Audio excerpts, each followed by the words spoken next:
सज्जनों और देवियों, संत गुरुजन हमें उस चीज की याद दिलाते हैं जहां हमारा मोह भंग हो, अहंकार भंग हो। सब देहधारी देहाभिमान में लिपटे हैं और देहाभिमान के साथ काम क्रोध लोभ मोह में लिपटे हैं। ये भ्रम टूटे, अंतिम की बात याद कराते हैं संत गुरुजन। इस शरीर में धूल उड़ेगी, इस शरीर को कीड़े खाएंगे, आग राख करेगी, वह दिन आएगा, क्षण क्षण आ रहा है। काल निरंतर हमारी देह की तरफ चल रहा है और एक दिन वह पूरा निगल लेगा। जानते तो सब हैं, लेकिन ख्याल नहीं रहता है।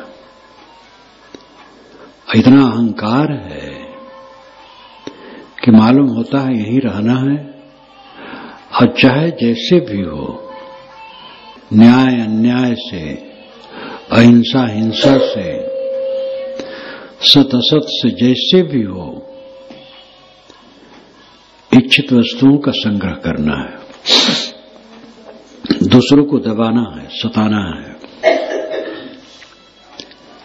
और सबके ऊपर बैठ जाना है। इतना अंधकार दिमाग में है। किसके ऊपर बैठोगे? क्या साथ में रहेगा? करो रे मनवा दिन की तदबीर। उस दिन के लिए तैयारी करो। जम राजा जवान पड़ेंगे, नेक धरत नहीं धीर। यमराज आ जाएंगे और थोड़ा भी वो धीरज नहीं रखेंगे, जल्दी से जल्दी तुम्हें लेके चले जाएंगे। भवसागर अगम पंथ है, नदी बहत गंभीर। नाव नवेरा लोग घनेरा, केवट है बेपीर। भवसागर अगम पंथ है, उसमें सीमा नहीं है, कहां तक भटको भटको, अनंत है। आशा तृष्णा मिटी, आत्मलीन हुआ, बस भवसागर सूख गया। अविवेकी के लिए रास्ता दीर्घ है, विवेकी के लिए रास्ता खत्म है। अहंकार कामना चित्त में आए, चित्त अस्त व्यस्त और फिर ठिकाना नहीं क्या क्या सोचना होगा। अहंकार कामना मिट जाए, सोचना बंद। सारा सोचना अहंकार और कामना से होता है। काम धाम करना और काम धाम के लिए सोच लेना अलग बात है, लेकिन भुआ के जाल में पड़े रहना, द्वंद्व में पड़े रहना, उद्वेगित रहना, ये अविवेक का फल है। मन है, तन है, इसके साथ व्यवहार है और व्यवहार को व्यवहार की तरह करना पड़ेगा। लेकिन थोड़े में अंतर होता है। चाबी एक तरफ घूमती है तो ताला बंद हो जाता है, दूसरे तरफ घूमती है तो ताला खुल जाता है। ताला वही है, चाबी वही है। ऐसे मन वही है, तन वही है, वाणी वही है। ये सब सकारात्मक आध्यात्मिक दिशा में चलते हैं, सब मंगल हो जाता है। ये सब बहिर्मुख होकर के बहते हैं, सब बंधन हो जाता है। अंत में रहता किसी के पास कुछ नहीं, सब को छोड़ करके एक मिनट में चल देना होता है। इसलिए जागृत होने की आवश्यकता है। संतजन जो वैराग की वाणी कहते हैं, वो निकम्मा होने के लिए नहीं कहते। काम धाम कोई न करो, व्यवहार न करो, जो साथी बराती हैं उनके साथ बर्ताव न करो, ऐसा कोई नहीं कहता है। ऐसे संत भी जीवन भर व्यवहार किए हैं। ऐसे संत सबके प्रेमी रहे हैं। प्रेम की तो गंगा उनके हृदय में बहती है, सबके लिए प्रेम, लेकिन मोह कहीं नहीं। जिससे मन उद्वेगित हो, अशांत हो, कल्पनाओं में डूबे, ऐसी मान्यता को खो देते हैं। समस्या सामने आती है, जीवन भर कुछ न कुछ समस्याएं आएंगी और वो उड़ जाएंगे। यथार्थ परिश्रम करो बस। जितने लोग संसार में हैं, कोई कहे मेरे सामने समस्या नहीं आती है, समस्या कैसे नहीं आएगी? लेकिन समझदारी है तो वो समस्या उड़ जाएगी, उसमें घबराहट नहीं होगी, परेशानी नहीं होगी, उद्वेग नहीं होगा, चिंता नहीं होगी, दुख नहीं होगा। विचार करेगा, उचित समाधान करेगा और हो जाएगा, खत्म हो जाएगा। पिछले हिस्से में, जीवन के पिछले हिस्से में क्या समस्याएं नहीं आई हैं? वो समस्याएं कहां हैं? उन समस्याओं के समय में आप उद्वेलित रहे, पीड़ित रहे। आज आपको उस पर हंसी लगेगी। वर्तमान में जो समस्या आती है उसकी भी यही दशा है, खत्म हो जाएगी। कोई समस्या रुकती नहीं। समस्या का समाधान समस्या में ही है। बस सकारात्मक दृष्टि हो।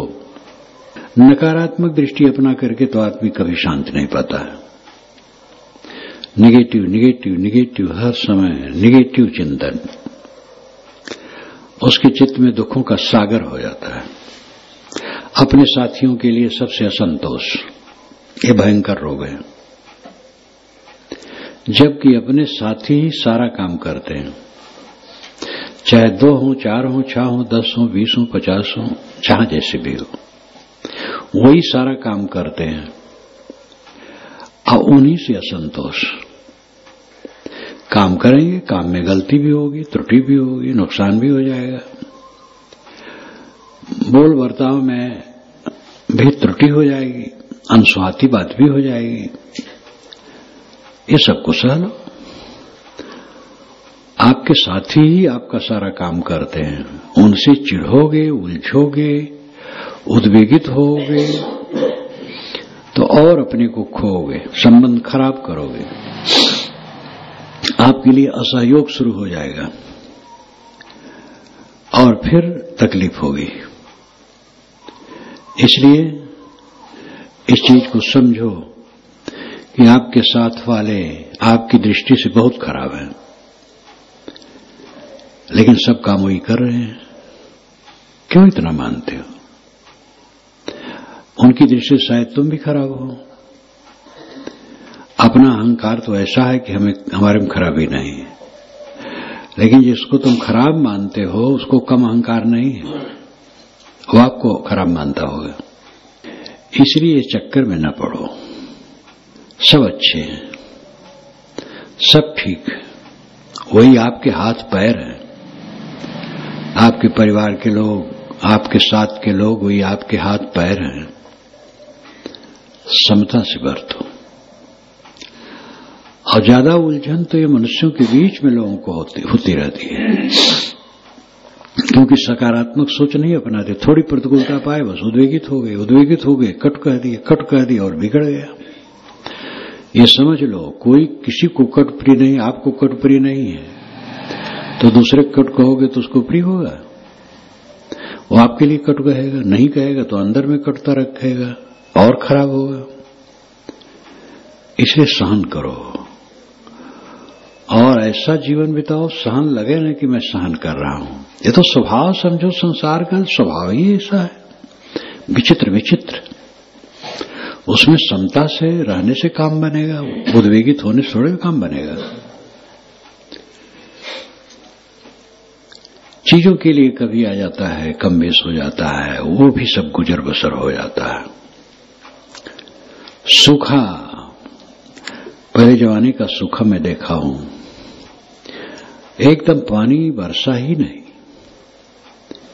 तकाबी सरकार ने दी, तकाबी कहते थे। एक घर को 40 रुपया काफी है, किसी को 60-100। सस्ता अन्न खरीदते थे लोग, खाते थे, गुजर हो जाता था। दिमाग पर जोर डालने पर भी ख्याल नहीं आता है कौन सल रहा होगा। सब बीत गया, बह गया।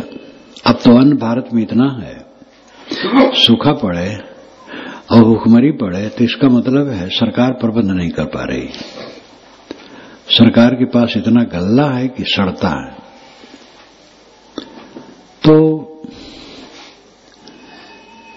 आर्थिक समस्या का भी समाधान है और मनुष्यों के बीच में व्यवहारिक समस्या का भी समाधान है, अन्य समस्याओं का भी समाधान है, सबका समाधान है। विचलित कभी न हो। ज्ञान का अर्थ है विचलन न हो, उद्वेगित न हो, पीड़ित न हो। करवट बदल रहे हैं, नींद नहीं आ रही है, भोजन अच्छा नहीं लग रहा है, ज्यादा बेचैनी हो गई है, क्या होगा क्या होगा। अरे क्या होगा, कुछ नहीं होगा, सब ठीक होगा। खूब प्रसन्न रहो, आनंदित रहो, सब ठीक हो जाएगा। मन अगर सब समय समता संतोष में रहे तो कोई पीड़ा नहीं होगी। और समस्याएं आएंगी जाएंगी, सब ठीक होता रहेगा। जब जनक के राजभवन में आग लगी तो आकर के नौकर ने कहा, तो जनक ने कहा, ना में दहत किंचना, मेरा कुछ भी नहीं चलता है। तो इसका मतलब नहीं है कि उन्होंने बुझाने का प्रयास नहीं किया होगा। कौन ऐसा पागल होगा घर में आग लगे वो बुझावे ना। लेकिन दुखी होने से उसमें कुछ बन जाए तो बनने वाला नहीं है। दुखी न होना ही तो वीरता है, यही तो समझ है। और ये बात तब दिमाग में रहती है जब आदमी अंत को देखे, हर चीज के अंत को देखे। सब कुछ का परिणाम है, सब कुछ का परिवर्तन है। और सारे दृश्यों को देखो विनाश के मुख में है। ये आदमी देखे तो पाप से बचेगा, उलझन उद्वेग से बचेगा, अपने को संभालेगा। संतजन बारंबार यही याद दिलाते हैं। जो विरक्त हैं वो तो दिलाते हैं, जो गृहस्थ हैं साधक वही भी दिलाते हैं। हजरत मोहम्मद गृहस्थ थे, लेकिन उनकी वाणी में बराबर ये बात आती है। दुनिया से जो उदास रहता हो, कम बोलता हो, उसके पास बैठो, वहां तुम्हें ज्ञान मिलेगा। सुख में फंसोगे तो कुछ नहीं कर पाओगे। आखिरत को जो देखता है वो देखता है, जो आखिरत को नहीं देखता है वो अंधा है। सारी क्रियाओं की आखिरत है, सारे संजोगों की आखिरत है, सब कुछ का परिवर्तन है। ऐसा देखने वाला निर्मोह, निष्काम, निरहंकार और आत्मसंतुष्ट होता है। इसलिए उसका मन सदैव सरल, शांत, सहज रहता है। ऐसा जीवन जियो, हर समय प्रसन्न रहो, खुश रहो। और ये सब आदत बनाओ, अपने साथियों से खुश रहना सीखो। ज्यादातर लोग अपने साथियों से ही असंतुष्ट रहते हैं। उनकी त्रुटियों को ज्यादा देखते हैं, अच्छाइयों को नहीं देखते हैं। और त्रुटियों को कभी कभी बढ़ा करके देख लिया जाता तो और खराब हो जाता है। त्रुटियों को बढ़ा के न देखो। त्रुटियां हो जाती, फिर त्रुटियां नहीं भी होती हैं, भूल चूक हो जाती है। बराबर कोई भूल करे तो समझाने की चेष्टा करो, उलझने से क्या होगा। तो संतों की वाणी में जो विनाश, परिवर्तन, क्षणभंगुरता, मौत, ये सब की याद की चर्चा आती है, यही है जो मन के रोग को मिटा सकती है। यही चर्चा, ऐसी चर्चा दिमाग में आने से अहंकार दूर होता है, आखिरत का ख्याल होता है, आदमी सोचता है, अंतर्मुख होने का प्रयास करता है, उसे शांति मिलती है। इसलिए सबको संतों की वाणी का मनन चिंतन करना चाहिए और अपने को अधैर्य, असंतोष और उद्विग्नता से निकालकर धीरता, संतोष और शांति में जीवन बिताना चाहिए। देवियों और देवताओं, निर्भ्रांत दृष्टि और पवित्र मन, इन दोनों से जीवन का लक्ष्य मिलता है। दृष्टि निर्भ्रांत हो, यानी समझ में भ्रम न हो, भ्रांति न हो, और मन निर्मल हो। भ्रांति अनेक प्रकार की है। सद्गुरु ने कहा है, भ्रम बढ़ा त्यों लोक में, भ्रम बढ़ा सब ठाव। काहीं कबीर पुकार के तुम बसो भ्रम के गाँव। चारों तरफ भ्रम फैला है और जगह जगह भ्रम, बड़े बड़े इसके अधिकारी जो हैं भ्रम के, वे जमाए बैठे। साहब कहते तुम भ्रम के गांव में बसे हो। कोई तकलीफ हुई, पंडित कहता है ग्रह टेढ़ा है, सोखा कहता है प्रेत लगा है। न प्रेत लगा है न ग्रह टेढ़ा है। शरीर में अगर रोग है तो वर्तमान में अपनी असावधानी है, खाने पीने, रहने बसने, आचार विचार में, अथवा प्रारब्ध भोग है। भारतीय वैदिक में प्रारब्ध भी माना गया है। प्रारब्ध हम किस्मत को कहते हैं। पहले के किए हुए गलत कर्मों का परिणाम शरीर में उदय हो जाता है। ज़्यादातर आजकल के व्यवहार में गड़बड़ी, खान पान, आचार विचार में गड़बड़ी, उससे बीमारियां आती हैं। प्रिय का वियोग होना प्रारब्ध बशात है, कौन रोक सकता है। अप्रिय संयोग होना, धन का घट जाना, धन का बढ़ जाना, ये प्रारब्ध पुरुषार्थानुसार होता रहता है। इसमें न ग्रह टेढ़ा है और न कोई बाधा है। कोई हमारे ऊपर भूत प्रेत कर देता, हम परेशान हो जाते हैं, बेकार की बात। आपके ऊपर कहीं कोई दुख देने वाला नहीं। हमारे जीवन में जितने सुख दुख होते हैं वो हमारे ही कर्मों के परिणाम हैं। समझदारी यह है कि हम अपने कर्मों को सुधारें और जो भोग आ जाए उसको सहें। सहना और संभालना यही चारा है। कोई उम्र नहीं है, कोई समय नहीं है जब प्रतिकूलता ना आए, विक्षेप ना आए।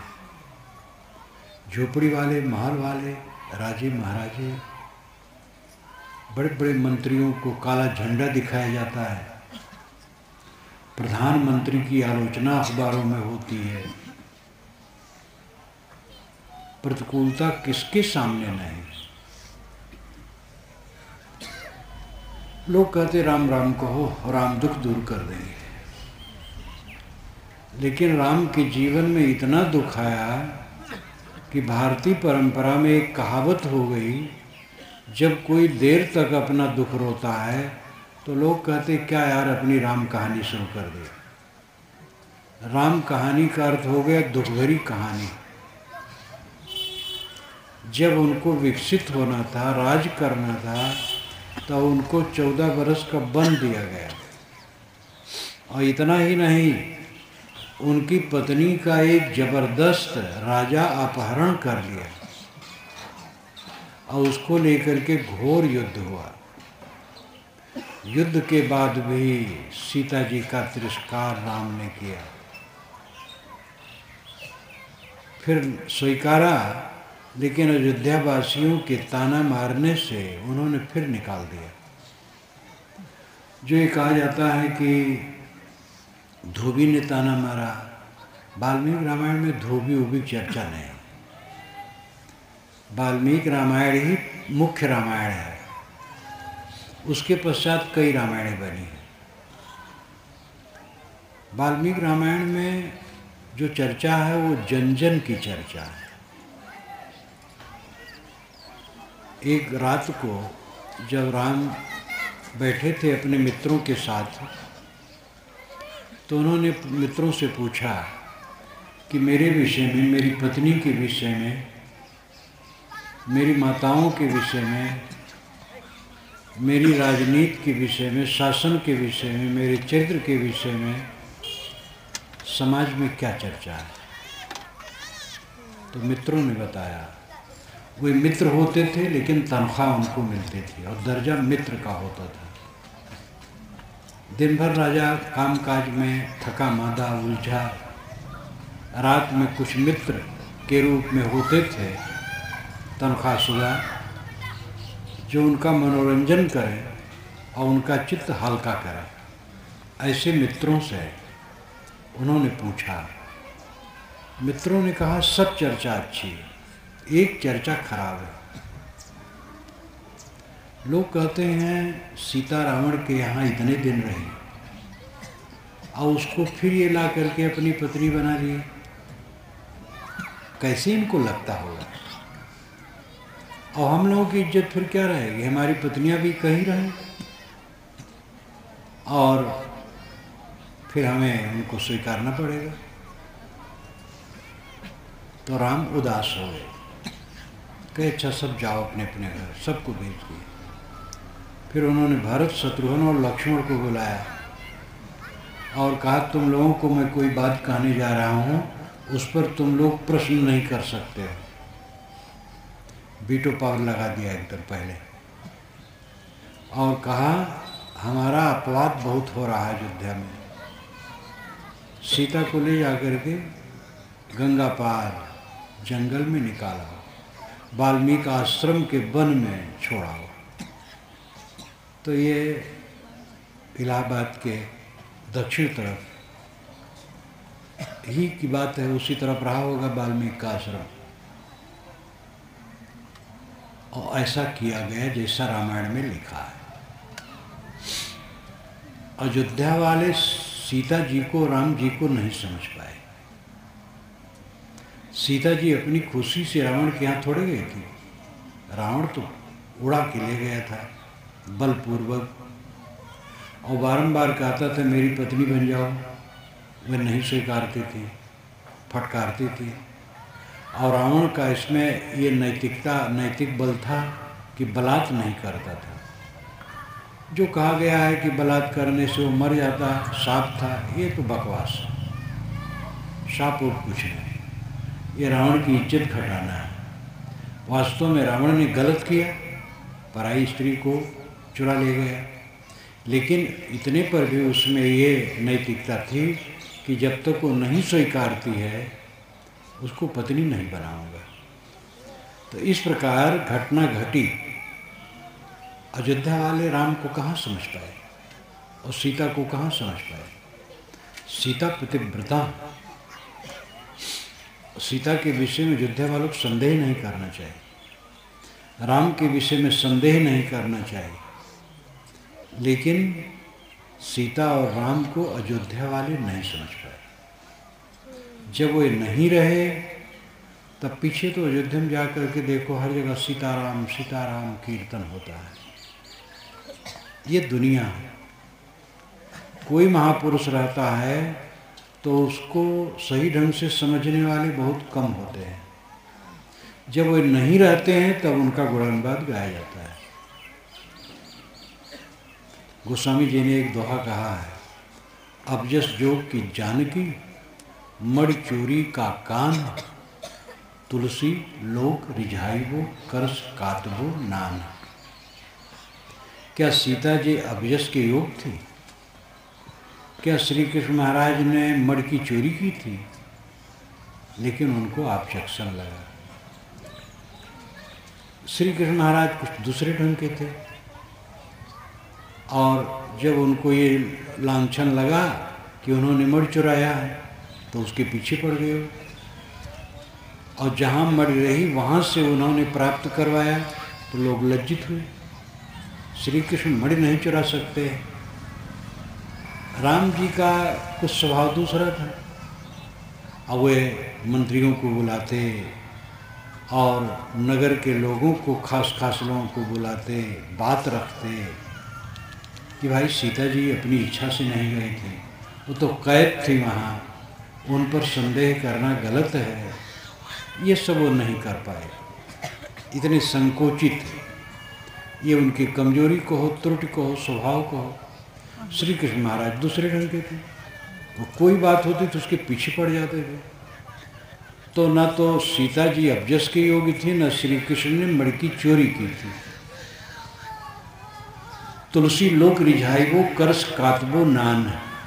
गोस्वामी जी कहते हैं कि लोगों को खुश करना उसी प्रकार है जैसे कोई तेज सूत काते, सूत काते तेज जल्दी जल्दी, और महीन काटना चाहे वो दोनों नहीं बनेगा। जल्दी जल्दी काटेगा तो अटपट होगा, महीन काटना हो तो बहुत धीरे धीरे काटना पड़ेगा।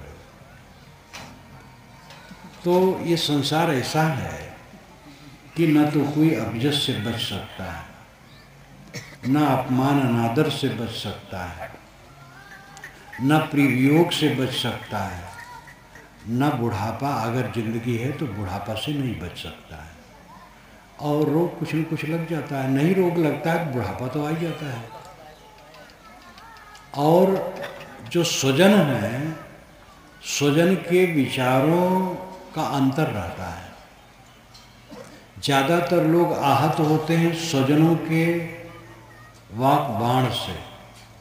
अपने परिवार के लोग हैं, अपने साथ के लोग हैं, जैसा नहीं कहना चाहिए वैसा कहते हैं, तो उसमें ज़्यादा लोग आहत होते हैं। लेकिन आप ये समझ लें कि ये सब होना है, अपने को इतना मजबूत करो कि किसी स्थिति में आपको तकलीफ ना हो, यही चाह रहा है। अपमान होगा, समय से अनादर होगा, आपका तिरस्कार हो सकता है, आपके लिए कटु वचन हो सकता है। जो गलती आप में ना हो वो गलती कही जा सकती है। गलती एक आना है और उसको 10 आना बढ़ा के कहा जा सकता है। रोग लग सकता है, प्रिवियोग हो सकता है, ये सबसे कोई बच नहीं सकता है। ऐसा मन बनाओ कि चाहे जैसी स्थिति आए आपको तकलीफ ना हो, आप प्रसन्न रहें। ये सुख से जीने का चारा है। अंदर से अपने को इतना मजबूत कर लो कि कोई बमबारी उस पर असर न करे।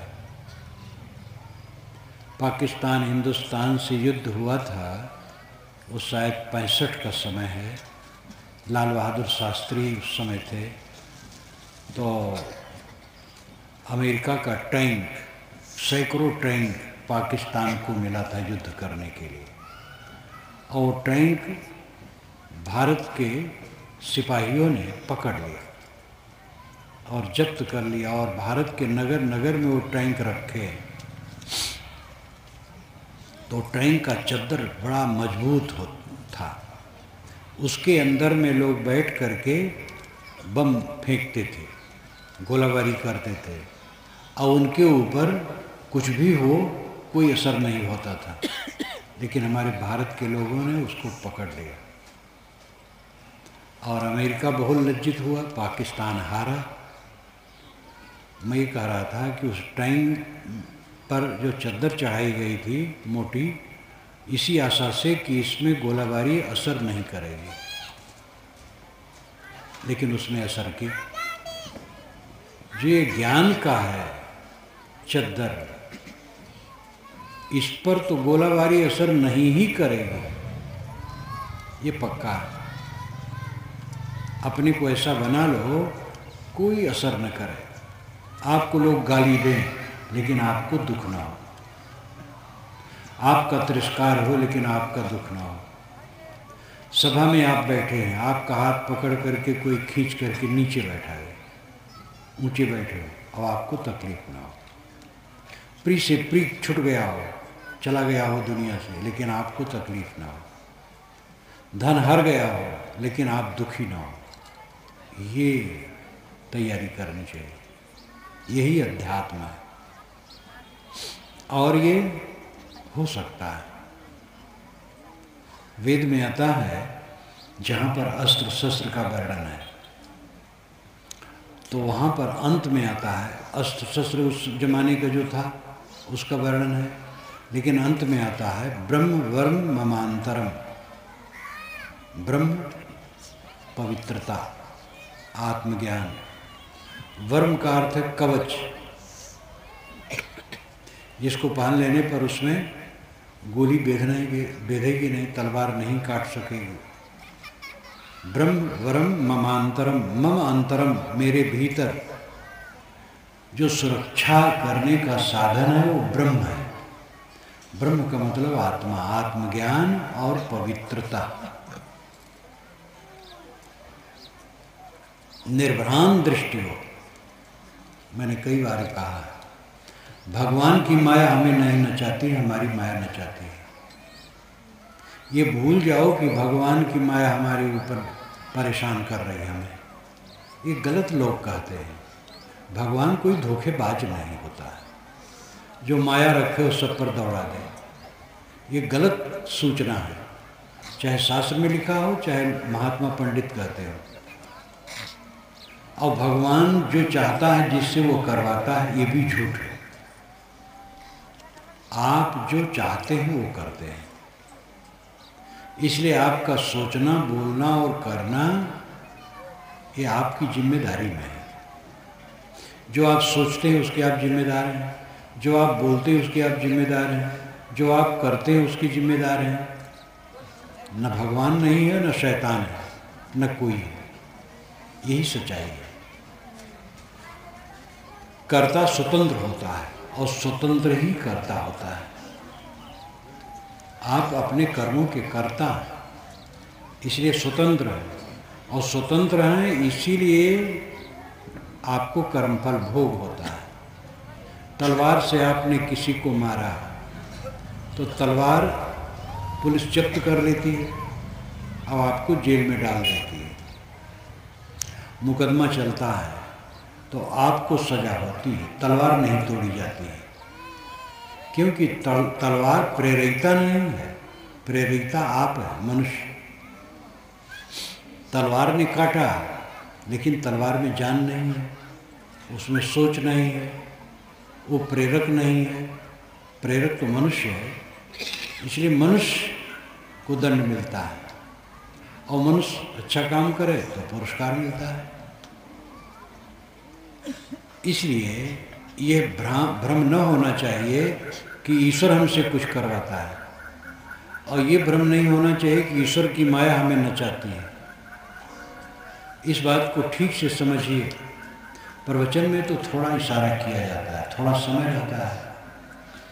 आप ऐसे ग्रंथों को पढ़िए और ऐसे संतों भक्तों की संगत कीजिए जिससे निर्भ्रांत दृष्टि आए।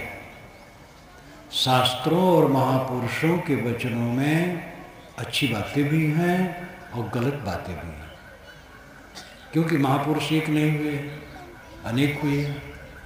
और जो किसी विषय में महापुरुष है, पक्का है, और किसी विषय में कच्चा है, कोई बात उसकी उचित नहीं है, और है महापुरुष है, बड़ा है। ये कोई बात ऐसी है कि जो सही नहीं है, तो उसको कैसे माने? इसलिए न तो भगवान की माया हमें नचाती है, न भगवान हमसे कोई कर्म करवाता है। हमारी माया हमें नचाती है और हम जैसा सोचते हैं वैसा करते हैं। यही सच है। और ये समझ लेने पर फिर दूसरे पर ऑब्जेक्शन करने की बात खत्म हो जाती है। अब आ जाती है अपने ऊपर कि हम अपने को सुधारें। अगर ईश्वर करवाता है तो हम मजबूर हैं, जैसा वो चाहे करवाएगा। कोई जेब काटता है तो ईश्वर जेब कटवाता है, वो बेचारा क्या करे। आप तो ये सुने होंगे कि हम कठपुतली हैं, ईश्वर सूत्रधार है। आप कठपुतली हैं। कठपुतली में स्वयं कर्म करने की शक्ति नहीं होती है। वो तो सूत्रधार पर्दे के अंदर रहता है, वो जैसे इशारा करता है मशीन में, वैसे कठपुतली नाचती है। कठपुतली आप नहीं हैं, आप अपने कर्मों के कर्ता और विधाता हैं। आप जिम्मेदार हैं, यही सच्चाई है। और इसी से कल्याण है। फिर आप सुधारेंगे अपने को। कठपुतली मान लेंगे तो आप सुधारेंगे ही नहीं। कोई जज किसी चोर बदमाश को, हत्यारे को अगर वो कहे कि ईश्वर ने हमसे करवाया है, जज छोड़ेगा नहीं। तो भगवान की माया न चाहती है और भगवान हमसे सब कुछ करवाता है, ये दोनों धारणाएं गलत हैं, भ्रम है। इस भ्रम को निकाल दो।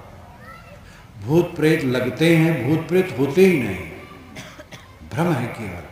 किताबों में लिखा है, शास्त्रों में लिखा है, लेकिन लिखा होने सब सच तो नहीं है। भूत प्रेत की जगह पर मैं रहा हूँ जहाँ लोग भूत प्रेत मानते हैं, और मुझे कोई भूत प्रेत नहीं मिला।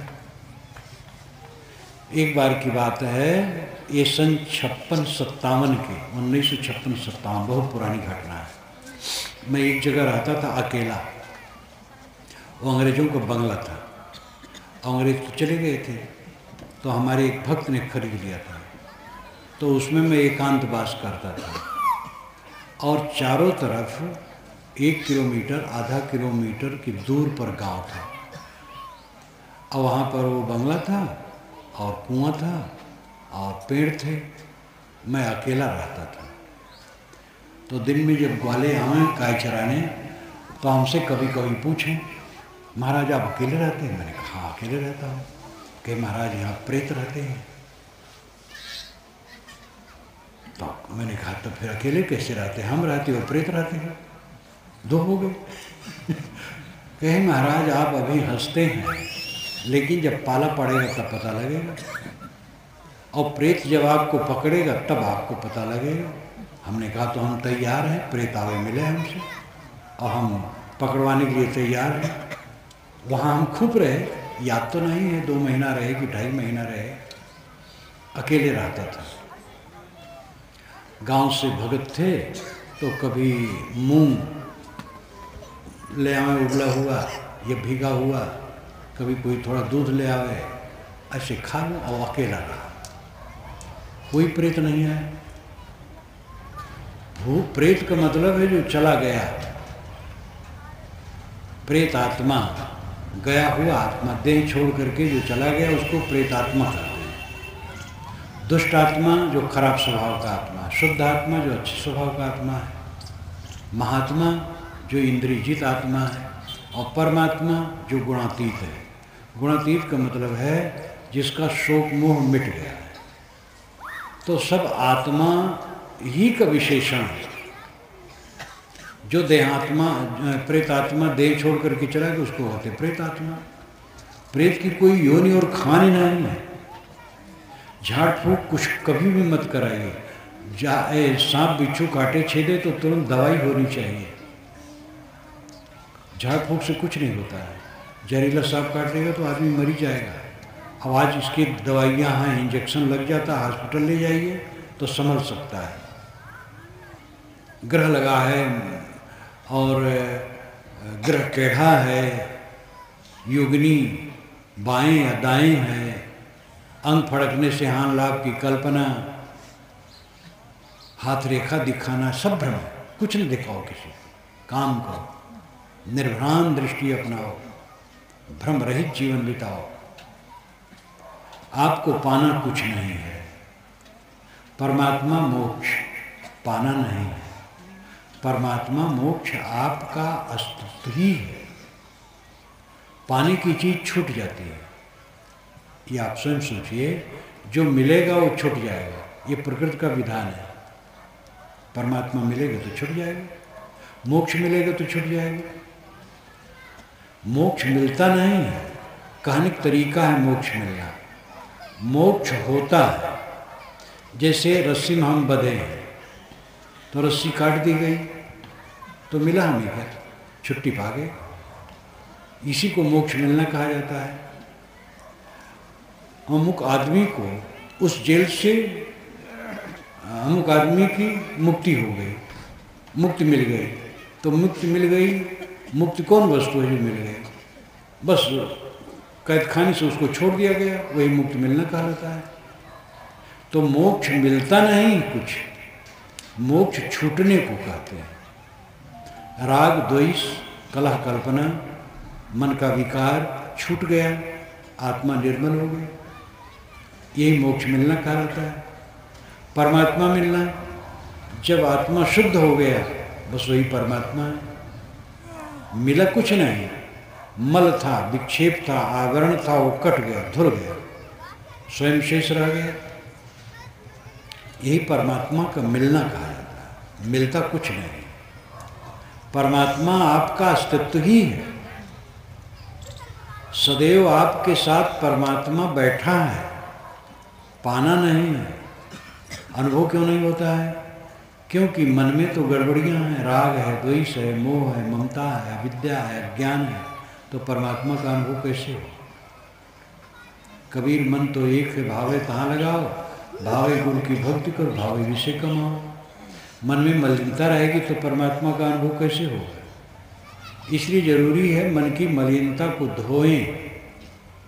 परमात्मा पानी के चक्कर में न रहे। जब मलिनता धुल जाएगी तो परमात्मा शेष रह जाएगा। ये सब जो यथार्थ ज्ञान की बातें हैं, समझ लेने पर भ्रांतियां मिट जाती हैं, भटकना नहीं रहता है। कई लोग लोकांतर है, वहाँ स्वर्ग है। स्वर्ग नरक की कल्पना निरर्थक है। स्वर्ग नरक यही है। मन में चिंता है, उद्वेग है, अशांति है, नरक है। मन में प्रेम है, समता है, शीतलता है, शांति है, स्वर्ग है। कबीर साहब की वाणी में आप देखेंगे, पढ़ें, मनन करें, वो ऐसे ही है कि आध्यात्मिक और धार्मिक क्षेत्र में एक वैज्ञानिक है। बड़ा अद्भुत लगता है। बड़े बड़े पंडित सही बात भी कहते हैं और गलत बात भी कह जाते हैं, इसलिए उलझ जाती है बात। कबीर गलत नहीं कहते हैं, जो कहते हैं सही कहते हैं। ये उनकी विशेषता है। वो पूरी वाणी में वो कहेंगे मनुष्य बराबर है, मनुष्य मूल रूप में बराबर है, कोई छोटा बड़ा नहीं। अन्य महात्मा और पंडित कहेंगे, कहीं कह देंगे मनुष्य बराबर है, फिर कहेंगे कि ब्राह्मण पूज्य है चाहे वो दुराचारी हो, शूद्र पूज्य नहीं है चाहे कितना सदाचारी हो, वो सब भी कह देंगे। तो जो पहले कहे हैं वो सब विलोप हो गए। कबीर की ये विशेषता है कि वह धारदार बात कहते हैं, अंधविश्वास कहीं नहीं रहने देते हैं। कबीर पंथी नहीं थे। कबीर ने अपनी वाणी में कबीर पंथ कहीं कहा ही नहीं है। उनकी वाणी बीजक पढ़िए तो पूरी वाणी में प्राप्त विचारों की समीक्षा है और सत्य का उद्घाटन है। सारे अंधविश्वास छिलके की तरह उन्होंने उड़ा दिया निर्भय होकर। उस जमाने में ये कितना मूलबद्ध था वर्ण का अहंकार कि ब्राह्मण नाम जिसका है चाहे कितना पवित्र हो, कितना गंदा हो, लेकिन वो पूज्य है।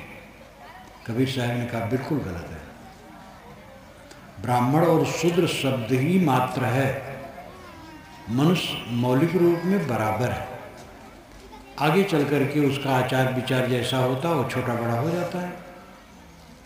कोई चोर हो गया और कोई ईमानदार हो गया, इससे वो छोटा बड़ा हो गया, आदरणीय अनादरणीय हो गया। मूल रूप में कोई छोटा बड़ा नहीं है। जो ब्राह्मण क्षत्रिय वैश्य शूद्र हिंदू मुसलमान कहलाते हैं, उनके रक्त निकाल करके डॉक्टर के पास भेजा जाए तो डॉक्टर बता पाएगा कि ब्राह्मण का रक्त है ये शूद्र का? ऐसा कभी नहीं होता। एक ब्राह्मण देवता जिनका एक ही लड़का था, कॉलेज में पढ़ता था, और एक मेहतर का लड़का पढ़ता था, दोनों में मैत्री थी। पंडित जी को ये अखरता था कि हमारा लड़का मेहतर के लड़के से मित्रता रखता है, उसके साथ बैठता है, खाता पीता है, अभिन्न व्यवहार करता है, तो उनको खटकता था। लेकिन जवान लड़का कुछ कह नहीं सकते थे। एक बार घटना घटी कि ब्राह्मण लड़के दुर्घटनाग्रस्त हो जाना हुआ। लड़का दुर्घटनाग्रस्त हो गया और तुरंत हॉस्पिटल ले गए और रक्त की ज़रूरत पड़ी। तो पंडित पंडितानी दोनों अपना अपना रक्त दिखाए। डॉक्टर ने कहा तुम्हारे रक्त का ग्रुप नहीं मिलता है। और भी दिखाए एक दो। इतने में वो मेहतर लड़का सुना तो दौड़ दौड़ आया, उसने अपना रक्त दिखाया तो वो ग्रुप मिल गया।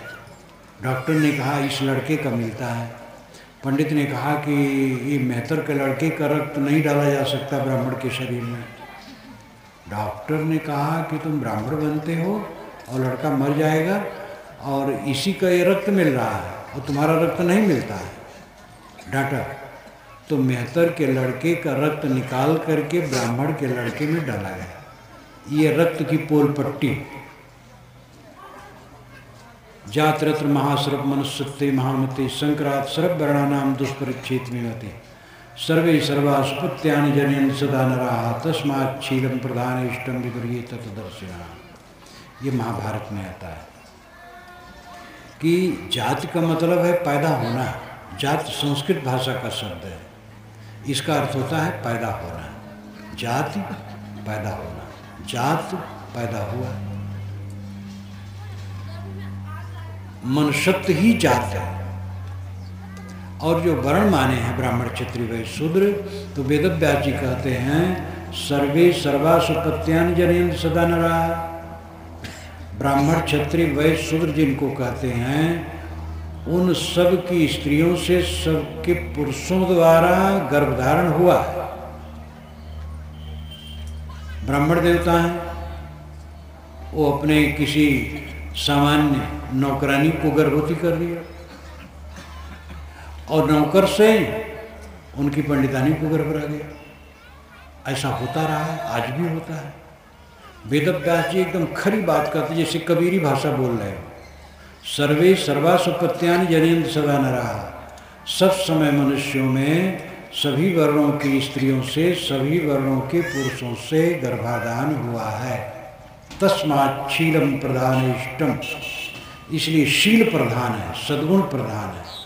विदुर्ये तत्दर्शिना, तत्दर्शी विद्वान सदाचार को श्रेष्ठ कहते हैं, वर्ण को नहीं। ये कबीरी भाषा आप शास्त्रों में भी जगह जगह पा सकते हैं। कबीरी भाषा नाम खरी भाषा। तो ये समझने की जरूरत है। आज से 500 वर्ष पूर्व सभी कबीर के चित्त में खटकता था कि मनुष्य की निगाह से देखा जाए और उसका समान अधिकार हो और उसको कोई अछूत न करे। वो उनकी सूझ 500 वर्ष पूर्व की भारत आज़ाद होने पर कानून के रूप में बदल गए। कबीर जो 500 वर्ष पहले चाहे थे, वो कानून के रूप में इस 20वीं सदी में पास हुआ। अब आज ये कानून है, कोई किसी को अछूत कहे तो दंडित हो सकता है और सबका अधिकार सब तरफ हो गया। सभी वर्ग के लोग जज होते हैं, कलेक्टर होते हैं, कमिश्नर होते हैं। कोई भी पढ़े लिखे तो होगा। तो इसी की जरूरत थी। मनुष्यता, कबीर साहब ने मनुष्यता पर जोर दिया। और भ्रम यह है ये छोटी जात के हैं, बड़ी जात के हैं। छोटी बड़ी जात क्या है? जात तो एक है, मनुष्य की जात। छोटी बड़ी कहाँ है? एक पंडित ने मुझसे कहा था अयोध्या के पास, महाराज कैसे नहीं होता है, ब्राह्मण गोरे होते हैं, शूद्र काले होते हैं। तो मैंने कहा शूद्रों में भी, जो आप शूद्र कहते हैं उनमें भी गोरे होते हैं। तो कहे ब्राह्मणों के अंश हैं। तो मैंने कहा ब्राह्मणों में जो काले होते हैं किन के अंश हैं? तब बेचारे कट गए, वो शूद्र के अंश हो जाएंगे फिर।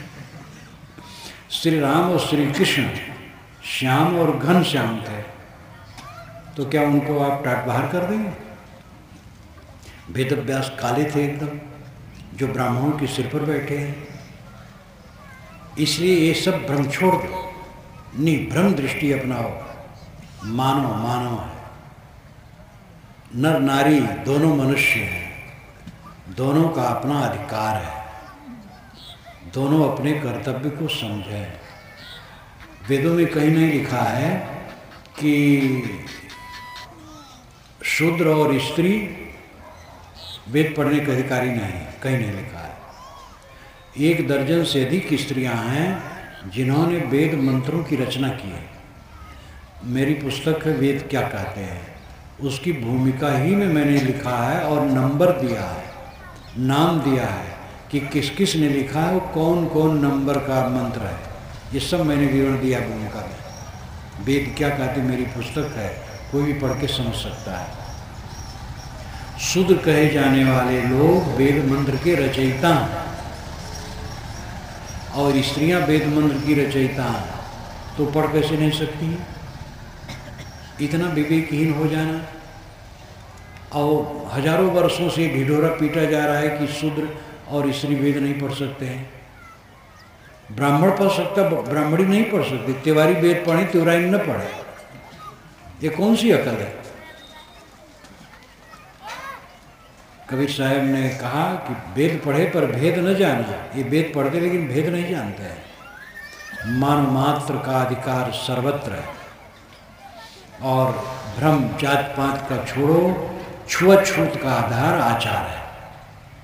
गंदा आदमी है, गंदा आचरण है, तो उसके हाथ का भोजन नहीं लिया जा सकता, उसका व्यवहार नहीं लिया जा सकता। पवित्र है, सदाचारी है, तो लिया जा सकता है।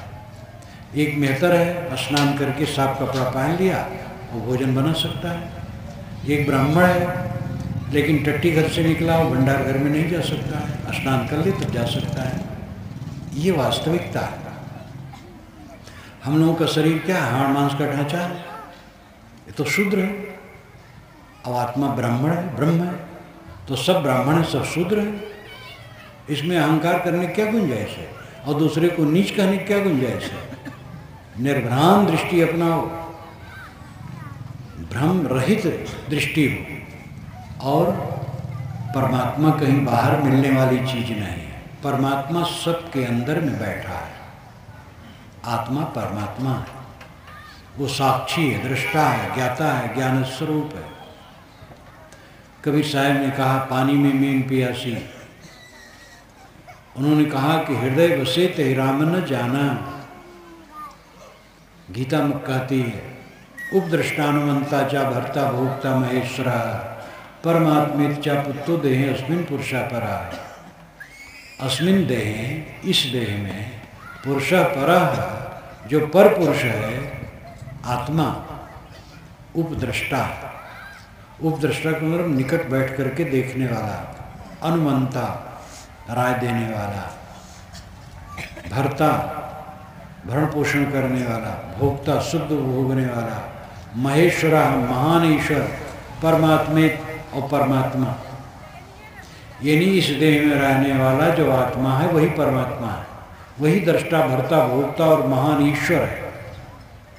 अहम ब्रह्मास्मि ऋषियों ने कहा बहुत पहले, गीता के भी पहले, उपनिषदों में कहा अहम ब्रह्मास्मि, मैं ब्रह्म हूँ।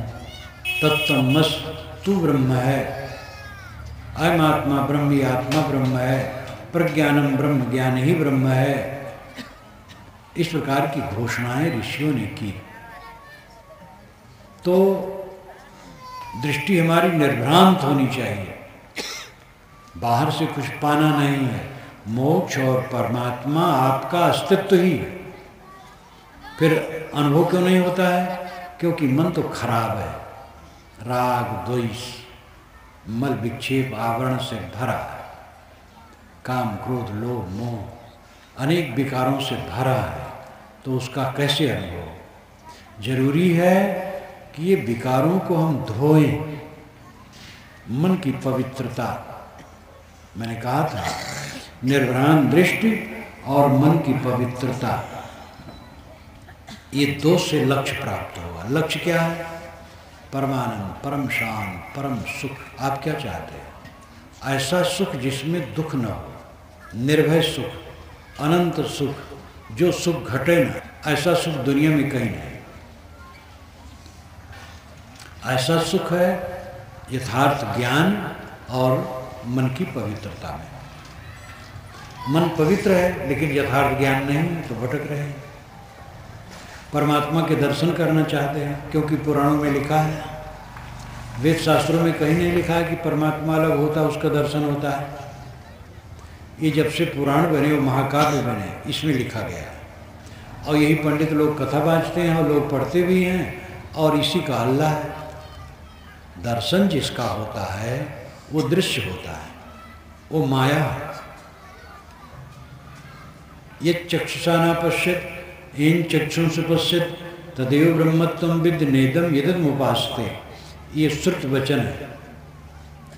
यत् चक्षुषा न पश्यत, जिसको आंखें नहीं देख सकती, एन चक्षुंस पश्यत, किंतु जिसके द्वारा आंखें देखती हैं, तदेव ब्रह्मत्वं विद्, उसी को तो ब्रह्म जान, नेदम यदमुपास्ते, और आंखों से देख करके जिसकी तू उपासना करता वो ब्रह्म नहीं है। यानी जिसको देख रहे वो ब्रह्म नहीं है, देखने वाला ब्रह्म है। ये आत्मा ब्रह्म है और दिखाई तो देता हाड़ मांस का शरीर। इसलिए दिखने वाली चीज मायामय।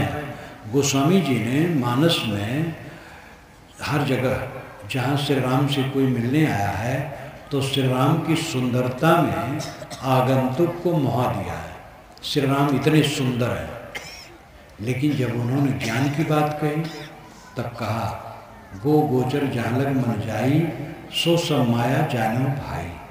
हे भाई, गो गोचर जहाँ तक संसार है, जहाँ तक मन जाए सब माया है। देखी सुनी गुनी मनमाही, मोह मूल परमार्थ नाही। जो देखोगे सुनोगे मन में सोचोगे वो मोह का कारण बनेगा, परमार्थ उसमें नहीं है। तो यहाँ एकदम कबीर जैसी बात कह रहे हैं। न तो आज हमें श्री राम मिलेंगे, न श्री कृष्ण मिलेंगे, न कबीर साहब मिलेंगे, न तथागत बुद्ध मिलेंगे, न महावीर स्वामी मिलेंगे, और न नानक साहब मिलेंगे। और नाम कितना लिया जाए, कोई महापुरुष हमें नहीं मिलेगा जो चले गए हैं। और कल्पना ये करो, कोई मिल भी ले तो क्या होगा, मिलेगा फिर बिछुड़ जाएगा। मिलना नहीं है, मिलना है परमात्मा से। वो परमात्मा सब समय मिला है। परमात्मा आपके हृदय में बैठा है। जरूरी है हम लोग चित्त को शुद्ध करें, चित्त को निर्मल करें, और इसके लिए अभ्यास करें।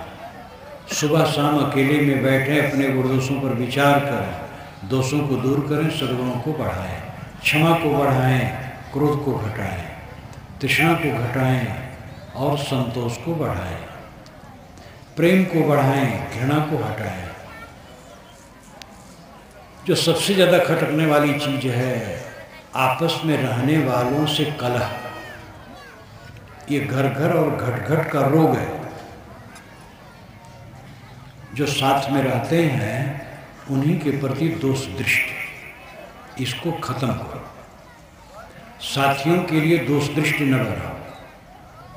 उनमें त्रुटियां आ जाएं, प्रेम से सुधारने की चेष्टा करो, उनके सद्गुणों को दिमाग में लाओ। सकारात्मक सोचते जाओगे तो आपके साथी में भी सकारात्मक दृष्टि आएगी, और नकारात्मक सोचोगे तो कलह बढ़ेगा। पत्नी की बुराई देखते जाओगे तो पत्नी का चित्त और क्षुब्ध होगा। पत्नी की अच्छाई देखो, उससे जो कोई गलती हो जाती है उसको भूल जाओ, तो धीरे धीरे उसका मन भी ठीक होगा। भाई से त्रुटि हो गई, अब उस त्रुटि को उछाल रहे हो, त्रुटि को नज़रअंदाज कर दो, छोड़ दो, उसकी अच्छाई को देखो।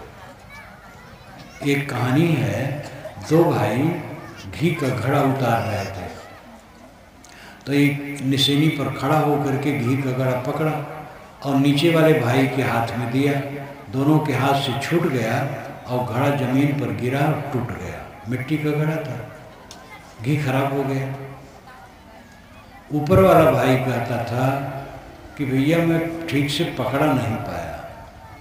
नीचे वाला कहता था भैया मुझसे गलती हुई, मैं ठीक से पकड़ा नहीं। अब कौन झगड़ा करे? ऊपर वाला कहता तू बड़ा बेवकूफ़ है, ठीक से पकड़ा नहीं। नीचे वाला कहता भैया बेवकूफ़ आप और हमें बेवकूफ़ कहते हैं। बस घी तो खराब हुआ ही, व्यवहार भी खराब होता, मन खराब होता।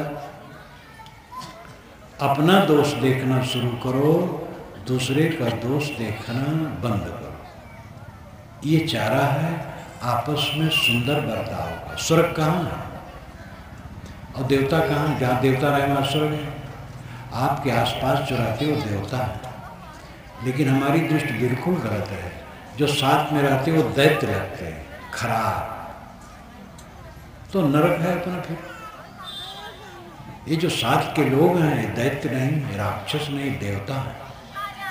इनके सद्गुण देखना शुरू करो, सकारात्मक दृष्टि अपनाओ, नकारात्मक को छोड़ो,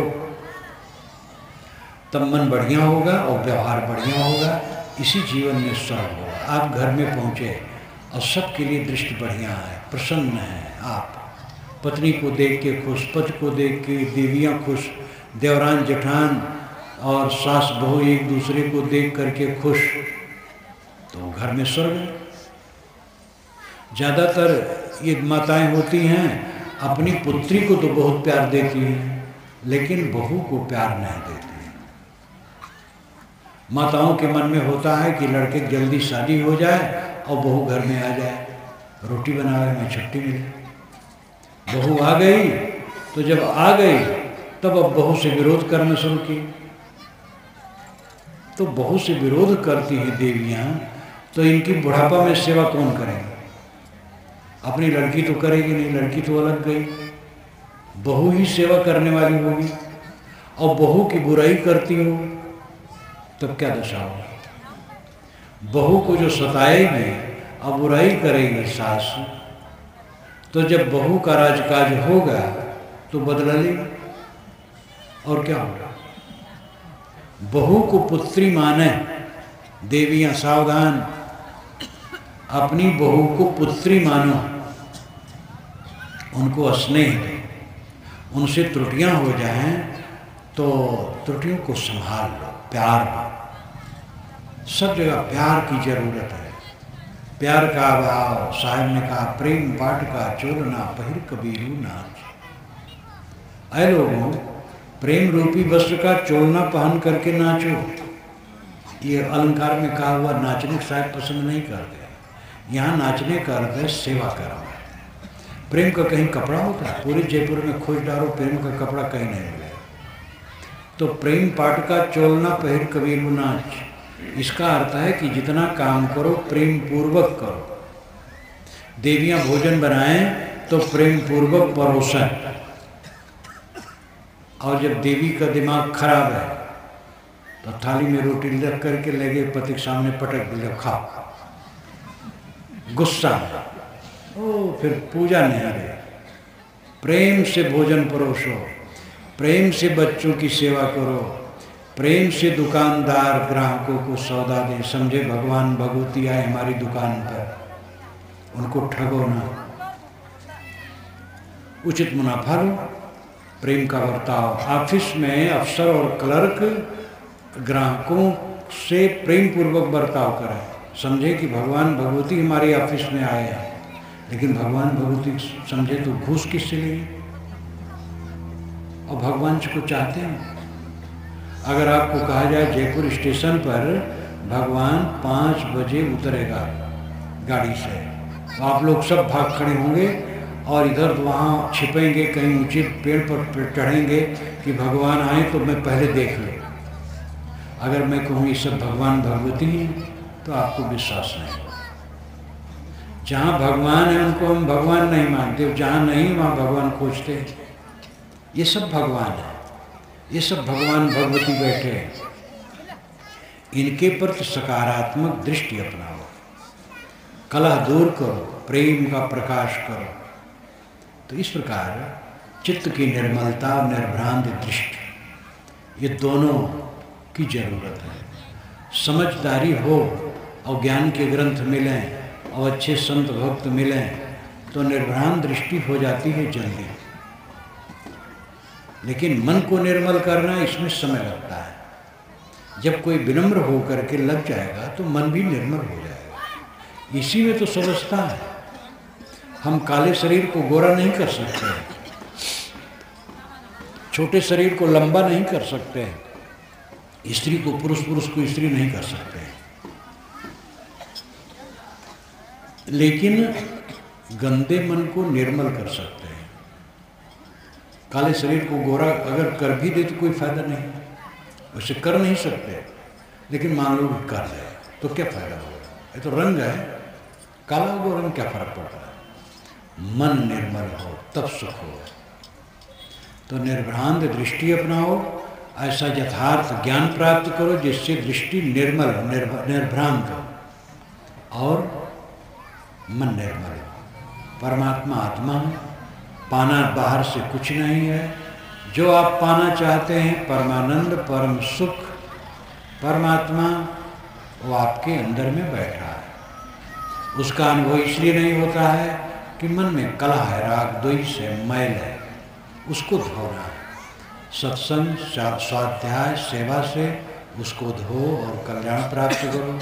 आप लोगों के प्रति हित कामना रखते हुए मैं अपनी वाणी को विराम देता हूँ। बोलिए सद्गुरुदेव की जय।